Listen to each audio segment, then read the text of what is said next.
Yes, everyone, we are going to learn object oriented programming. Object oriented programming का मतलब क्या होता है ये आप लोगों ने पहले समझना है। हर एक प्रोग्रामिंग लैंग्वेज के अंदर मल्टीपल स्टाइल्स होते हैं। हर एक प्रोग्रामिंग लैंग्वेज के अंदर प्रोग्राम को डेवलप करने के मल्टीपल स्टाइल्स होते हैं। पाइथन के अंदर या फिर जनरली एक प्रोग्रामिंग लैंग्वेज के अंदर तीन प्रोग्रामिंग स्टाइल्स होते हैं। कितने प्रोग्रामिंग स्टाइल्स होते हैं? तीन। पहले प्रोग्रामिंग स्टाइल को कहा जाता है monolithic style of programming. First programming style is known as monolithic programming style. Second programming style को कहा जाता है मॉड्यूलर और procedural oriented programming. Which programming? Procedural oriented programming और modular oriented programming. And the last one is object oriented programming, OOP। ओपो हो गया था, OOP। हर एक प्रोग्रामिंग लैंग्वेज के अंदर सॉफ्टवेयर एप्लीकेशन को डेवलप करने के मल्टीपल स्टाइल्स होते हैं। एंड जनरली दो styles are monolithic style of programming, modular style of programming and object oriented programming. जब हम लोग किसी एप्लीकेशन को when we develop a single application inside single file, inside single module, then that style of programming is known as monolithic style of programming। जब हम किसी application को एक सिंगल फंक्शन के अंदर, एक सिंगल मॉड्यूल के अंदर डेवलप करते हैं तो उस प्रोग्रामिंग स्टाइल को कहा जाता है monolithic style of programming. Clear everyone? अब ये मोनोलिथिक प्रोग्रामिंग स्टाइल जो है ये छोटे एप्लीकेशन के लिए सही है, क्योंकि छोटे एप्लीकेशन के अंदर minimum number of lines of code रहेगा। लेकिन अगर YouTube जैसा कोई एप्लीकेशन आपने एक सिंगल फाइल के अंदर डेवलप किया तो क्या वो एप्लीकेशन रीडेबल रहेगा? नहीं। क्या एप्लीकेशन मल्टीपल डेवलपर्स बना पाएंगे? नहीं। जब तक हम काम को डिवाइड नहीं कर सकते तब तक वो टीम एक्टिविटी नहीं होती। तो जनरली एक सॉफ्टवेयर एप्लीकेशन को एक सिंगल डेवलपर बनाता है या मल्टीपल डेवलपर्स? तो इस डिपेंडेंसी को हमें क्या करना पड़ेगा? छोटे छोटे पार्ट्स में डिवाइड करना पड़ेगा। किसी बड़े कोड को छोटे छोटे फंक्शंस के अंदर ब्रेक करना is nothing but modular style of programming. किसी लार्ज पीस ऑफ कोड को मैनेजेबल चंक्स के अंदर डिवाइड करना in the form of functions is known as procedural oriented programming और मॉड्यूलर ओरिएंटेड प्रोग्रामिंग। यहां पे मैंने इस बड़े कोड को डिवाइड कर दिया है तीन फंक्शंस के फॉर्म में। कितने फंक्शंस के फॉर्म में? तीन। कुछ इसी प्रकार से आप लोग फंक्शंस लिखते होंगे इन पाइथन। फंक्शन का नाम कोलन एंड फंक्शन का कोड। Can you see? मैंने इस बड़े कोड को मैनेजेबल पार्ट्स में क्या कर दिया है? Divide. Dividing the large code base into manageable chunks is known as procedural oriented programming और modular oriented programming. C language जो होती है, C language is procedural oriented programming, क्योंकि हाईएस्ट लेवल ऑफ प्रोग्रामिंग जो आप सी के अंदर कर सकते हो वो कर सकते हो यूजिंग फंक्शंस। इसीलिए C is the procedural oriented programming language. Now let's talk about object oriented programming language. पहले एक चीज समझते हैं कि फंक्शन मतलब एक मशीन। फंक्शन मतलब क्या? एक जिसे आप डेटा पास करेंगे एंड डेटा के ऊपर ऑपरेशंस परफॉर्म करके इट विल प्रोड्यूस आउटपुट। ये ऐसा डायग्राम मैथ्स में देखा होगा फंक्शंस टॉपिक पढ़ते समय। That function is a machine which takes some input x1 and produces the y1 as the output। Same way यहां पे I have multiple functions and ये फंक्शंस एक दूसरे के डेटा को एक्सेस कर सकते हैं। ये फंक्शन एक दूसरे के डेटा को क्या कर सकते हैं? Access. Which is not good, which is not good. हमेशा डेटा सिक्योर रहना चाहिए। डेटा क्या रहना चाहिए? सिक्योर। इसी चीज को सॉल्व करता है object oriented programming. Object oriented programming क्या बोलता है? Related data and related functions को सिंगल बॉडी के अंदर ग्रुप करो। तो यहां पे एक डेटा रहेगा एंड इस डेटा के ऊपर ऑपरेशंस परफॉर्म करने वाले फंक्शंस कहां रहेंगे? इस सिंगल कंटेनर के अंदर। जब हम लोग डेटा एंड फंक्शंस को सिंगल बॉडी के अंदर ग्रुप करते हैं, then which programming style we are following? Object oriented programming. मैं लिख सेम एप्लीकेशन रहा हूं, I am developing the YouTube application, लेकिन हर एक स्टाइल के अंदर कोड को लिखने का तरीका क्या हो रहा है? चेंज। रील्स वाला कोड रील्स वाले कंटेनर के अंदर, लाइव स्ट्रीम वाला कोड लाइव स्ट्रीम के कंटेनर के अंदर अलग। लाइव स्ट्रीम को कभी रील का नॉलेज नहीं रहेगा एंड रील को कभी लाइव स्ट्रीम का नॉलेज नहीं रहेगा। डेटा हमेशा सिक्योर है and this is the use of object oriented programming. समझ में है या नहीं समझ में? नाउ इस ऑब्जेक्ट ओरिएंटेड प्रोग्रामिंग के अंदर सबसे इंपॉर्टेंट वर्ड जो होता है that is object. Object oriented programming, which word is here the most important? Object. What is object? Object का मतलब anything which can be represented inside real world is known as object. As per object oriented programming, we say that anything in the world is an object which can be defined in terms of its properties and behaviors. कोई भी एक ऐसा real world object जिसे हम properties and behaviour के form में break कर सकते हैं, उस एंटिटी को आप लोग क्या कहेंगे? Simply object. Let's take the example of television. Television के प्रॉपर्टीज क्या रहेंगे? Volume, channel number, brand name of a television, these are all properties of television. What is the behaviour of television? Behaviour का मतलब होता है action जो हम television के ऊपर परफॉर्म करेंगे। Change channel, change volume, turn on off TV, these are all actions. Yes, television is also object because we can represent television in terms of its properties and behavior.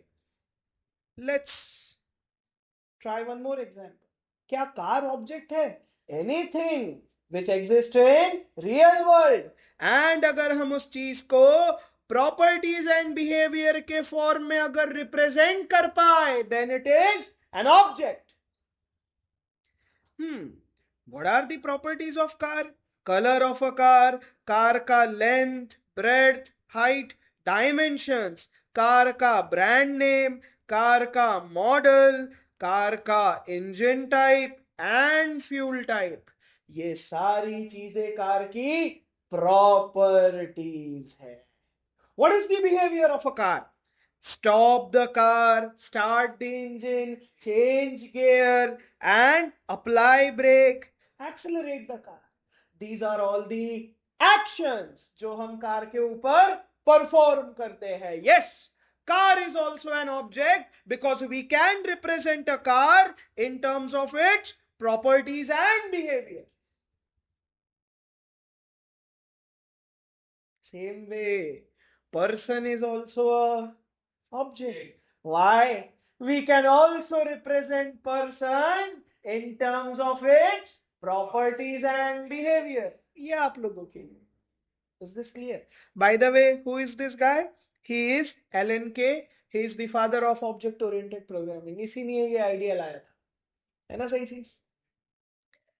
I hope आप लोग games खेलते होंगे या फिर आप लोग simulation वाले apps use करते होंगे, तो ये गेम्स के अंदर एक्चुअली में रियल वर्ल्ड ऑब्जेक्ट्स को रिप्रेजेंट किया है, एंड रियल वर्ल्ड ऑब्जेक्ट्स को प्रोग्रामिंग वर्ल्ड में रिप्रेजेंट करने के लिए यूज होता है object oriented programming. So whenever we have to represent real world objects into programming world, we are going to use object oriented programming style. And इस programming style को समझने के लिए we should learn few rules. And those rules are encapsulation, abstraction, inheritance, polymorphism, specialization and generalization. आप लोगों ने 4 पढ़े, मैं 6 पढ़ाता हूँ जावा में. कुछ नहीं है, सेम है, 4 ही है. But yes, if you want to learn object oriented programming, then you should learn these 4 rules: encapsulation, abstraction, inheritance and polymorphism. आइए समझते हैं what is encapsulation. We already know what is an object. Object मतलब properties and behavior. जब let's take the example of a vehicle. This is the vehicle. इस vehicle के पास, this is fine. इस vehicle के पास engine, steering, fuel tank, car का body, car का colour, ये सारी चीजें स्कैटर्ड है या एक सिंगल बॉडी के अंदर प्रेजेंट है? सिंगल बॉडी के अंदर. Let's take the example of a phone.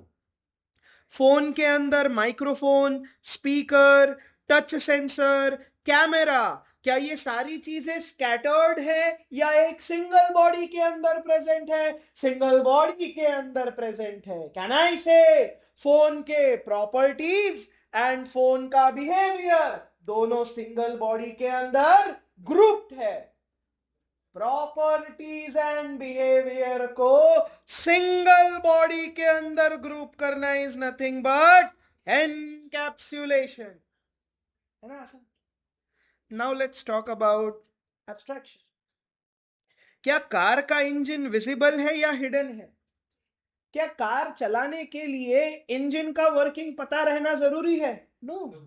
You should know how to operate a car. You should not know how engine is working. You should know how to start the car, how to change the gear. These are all easy operations. These are all easy operation. तो generally जब एक engineer किसी भी product को बनाता है तो वो प्रोडक्ट इंजीनियर्स के लिए नहीं बनाता, नॉर्मल यूजर्स के लिए बनाता है. रियल वर्ल्ड में प्रोडक्ट्स को यूज करने वाले हर एक इंसान इंजीनियर नहीं रहेंगे. They won't be scientist, they will be policemen, they will be teachers, they will be students. Then our product should be easy to use. And how engineer does these things? Internal complexities को hide करके easy to use operations provide करना is nothing but abstraction. Engineer कभी ये नहीं बोलता है कि car चलाने के लिए मैकेनिकल इंजीनियरिंग सीखो. इंजीनियर बोलता है ये गियर है, इसको चेंज करो, ये स्टीयरिंग है, इसको पलटाओ तो गाड़ी पलटेगी. इंटरनल डिटेल्स को हाइड करके easy to use operations provide करना इज नथिंग बट एब्स्ट्रैक्शन. समझ में आया आपको या नहीं समझ में आया? Now let's talk about inheritance.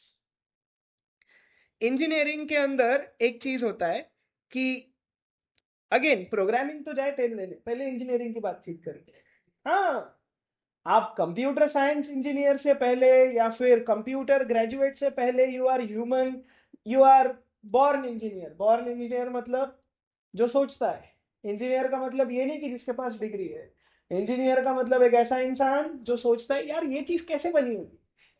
आप लोगों ने भी अपने लाइफ टाइम में कभी ना कभी ये सोचा होगा, अरे ये कैसे बनता है.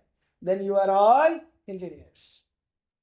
तो एक इंजीनियर जनरली कभी भी किसी भी प्रोडक्ट को बनाता है तो एक प्रोडक्ट को वो स्क्रैच से कभी नहीं बनाता, जीरो से कभी भी कोई भी प्रोडक्ट नहीं बनता. What engineer does? Existing product के फीचर्स को बोरो करके नए फीचर्स को ऐड करता है. What engineer does? किसी नए प्रोडक्ट को अगर क्रिएट करना है तो एग्जिस्टिंग प्रोडक्ट के फीचर्स को बोरो करो and add new extra features to it. Engineer is very similar to Badshah. पुराने गाने लो, उसमें कुछ तो नया रिमिक्स डाल दो and it is hit. Badshah, I really hit him. Anyways, no, I really hate him. तेरे को क्या लगा? एक जमाने में हनी सिंह का फैन था, जबरदस्त। चस्का सुना है कभी हनी सिंह का गाना? कौन सा है बता, बोल के दिखा दो शब्द। अगर गाना पब्लिकली नहीं बोल सकते तो then you are following the wrong artist, है कि नहीं? चस्का अच्छा, और वॉल्यूम फेवरेट है क्या? नहीं नहीं, टीवी का वॉल्यूम में। तुम लोग क्या सोच रहे थे? कितने बदमाश बच्चे हैं। मेरी तो कोई गलती भी नहीं है, मैं तो बस पूछ रहा हूँ कि कम वॉल्यूम में सुनता है या ज्यादा वॉल्यूम में। Normal volume? नहीं, कभी नहीं। वो क्या होता है? Anyway, you are following wrong artist. Gym मारते समय ना हनुमान चालीसा सुनते जा बेटा। वही सुन के आया। आज नहीं बचाने वाला तेरे को, मेरे से कोई नहीं बचाने वाला। अब तू मेरे रडार में आ गया, अब तू गया बेटा, अब तू देख। एनीवेज, तो जनरली एक इंजीनियर किसी भी प्रोडक्ट को बनाते समय कोई भी प्रोडक्ट स्क्रैच से क्रिएट नहीं करता। What engineer does, existing product के फीचर्स को बोरो करके एक्स्ट्रा फीचर्स को इंजीनियर क्या करता है, add, in order to create the new product. This is iPhone 16. Can I say iPhone 16 के पास iPhone 15 के सारे फीचर्स है प्लस खुद के कुछ extra features? Yes, this is nothing but inheritance. Existing product के फीचर्स को बोरो करके कुछ और नए फीचर्स एक्स्ट्रा ऐड करना इज नथिंग बट इनहेरिटेंस। याद रखेंगे, भूलेंगे नहीं।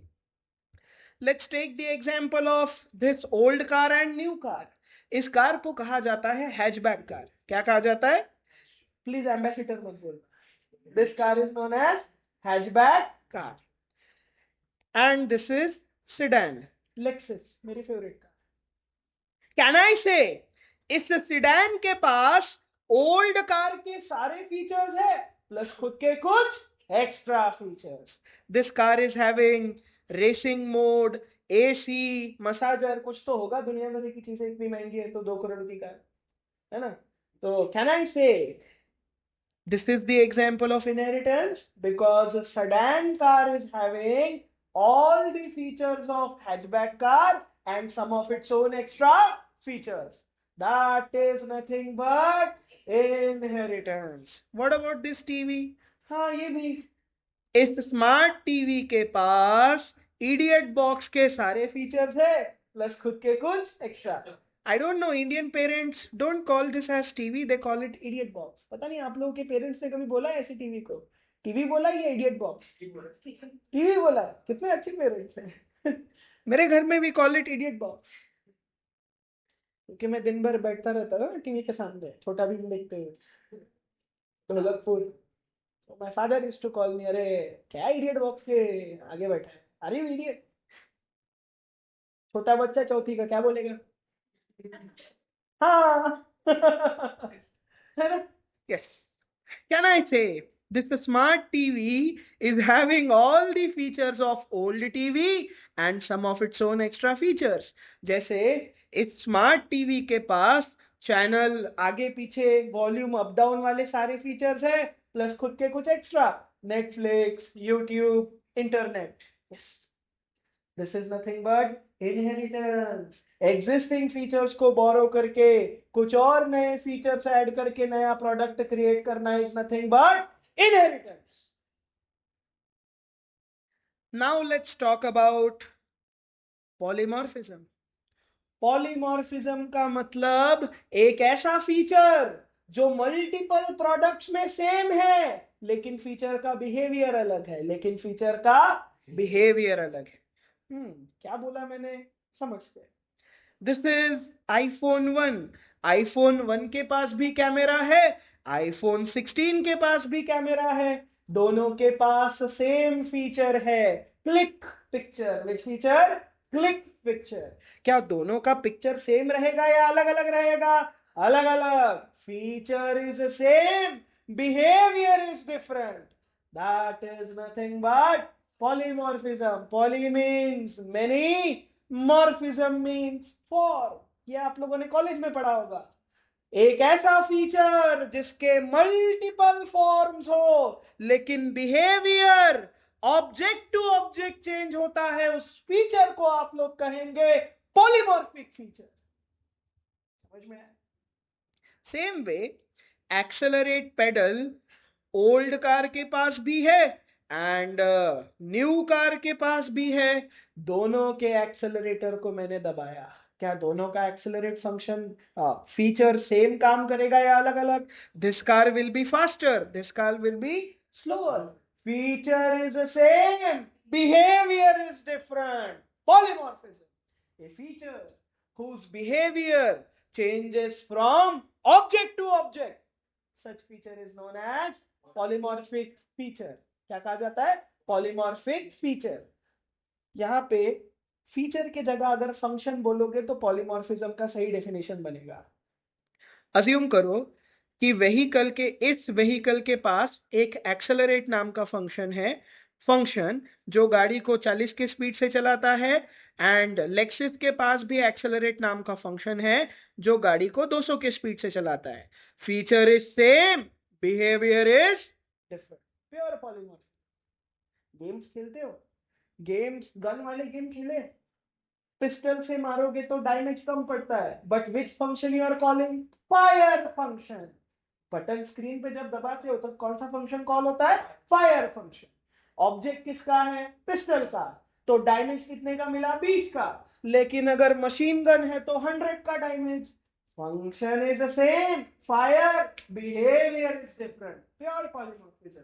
गेम के अंदर मॉड्स डालते हैं लोग, पता है? मॉड कुछ नहीं होता है, एक गेम होता है जिसको हैकर लोग क्या करते हैं, अपने हिसाब से मॉडिफाई करते हैं। And how they do? Function के कोड को चेंज करते।